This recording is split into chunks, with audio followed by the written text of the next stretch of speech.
Hey, what's up, everybody? How y'all doing? Obviously, we got a little different setup here today. We're going to be getting back to work as usual on the 8th, but there's been a lot of things that's been happening in media that I want to touch on. Marco's like, bro, we're supposed to be off to the 8th. Like, just relax. I'm like, nah, there's a lot of stuff that are happening. So, as you guys know, Katt Williams just did a sit down on Club Shay Shay, Shannon Sharpe's podcast.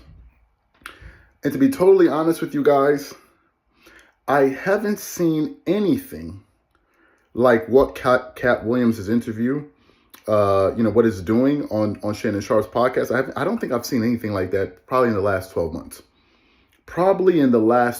Because, first of all, if you look at the full interview, which is about 2.5 hours, the interview has 5 million views in 22 hours. 5 million. Another clip has 1.5 million. Shannon Sharpe has probably brought in 7 million views in the last 24 hours. I mean, it's absolutely incredible.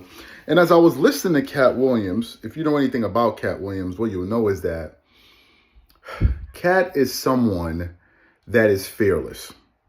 He isn't afraid to say what he thinks. He has the credibility to speak on some of the topics that he's speaking on because, number one, he's a very accomplished comic. He has a track record, and he's been doing it for a long time. And as I sit back and kind of see, as I see the reaction, the way people are reacting to it, the way people are reacting all over the internet, we just recently put up a Kobe Bryant post on our channel, and one person goes, Katt Williams, did you hear about what Katt Williams had to say? And we're a sports channel, which goes to show you that the conversation transcends sports.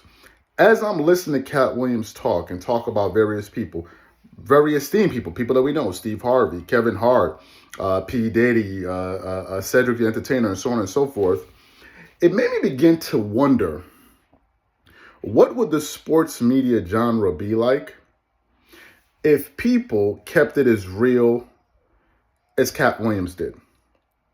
I think the reason a lot of people are jarred by what they're seeing from this interview is because some of the stuff people know, some of it we don't know, but I think that a lot of us are enamored because of the level of candor in which he's speaking with. And what I've been noticing in the sports industry as someone that talks about the NBA, covers it for a living, I've noticed that there have been a lot of people that I'm beginning to question whether or not they believe the things that they believe. One of the reasons I believe that we have a synergy with Marcellus Wiley, who's a friend to the channel, is that Marcellus Wiley's whole moniker is never shut up, right? And Marcellus Wiley talks about other people, but when it even comes to personal things about himself, he'll talk about it. He'll talk about it, and I respect that. And to me, what I think is happening right now is that there are too many people in sports media as it pertains to the NBA that are either, number one, not telling the truth, meaning not saying what they think, or they have a job which is to go out there and spread propaganda. It's one of the reasons I've been so hard on people at ESPN, and I'm not going to come off of it. I'm not. I feel like people at ESPN, all they do, the vast majority of them, is push agendas. And it's getting to the point where now it's starting to become quite obvious. And I think that that is what Katt Williams is pushing against. People that push agendas. And I think those are the people that are most likely going to be threatened by the message that he's propagating out there. Who else would be offended? Who else would feel a type of way listening to him if he weren't talking to you? That's why he said in the interview, if you listen carefully, he said, the only people that will be offended are the people that know what he's saying is the truth and they don't want it to be put out there. My personal manifesto going into this year is to say the truth. And the truth is, say what you believe. Don't say what somebody else wants you to think. Don't say what you're being pressured into say. Say what you believe. The vast majority of the stuff that we've been posting on our community, on the community board of the channel, is what I believe. And these are feelings that I'm having, that I am expressing. And I think that when you say the truth, particularly in sports media, it is liberating, number one, to yourself. And number two, it helps the audience because you're informing them. And why wouldn't you want to do that? Katt Williams spoke so much truth, it made Shannon Sharpe get uncomfortable. If you watch the demeanor of Shannon Sharpe throughout that interview, he was speechless. He's never had anyone go up there and speak the way Katt Williams was speaking. Because Katt Williams, his only agenda was to tell the truth. And all too often, people like this get silenced. I published something on the channel a few days ago, about a day or so ago, where I said that one of the issues I have with ESPN is that they will never allow pro-Kobe Bryant personalities to come on their network. The reason they won't allow that is because they have to push a particular agenda, which is LeBron is next to Michael Jordan. That's the agenda that they want to push. And the minute they hear something other than that agenda that they're trying to push, they send out Stephen A. Smith, their attack dog, to go and snuff out the flames of what Allen Iverson had to say. And I'm going to get to that in a moment. I'm going to get to the comments of Stephen A. Smith in another show today. I'm still on vacation. We're still on vacation, but we're coming out of vacation for this one.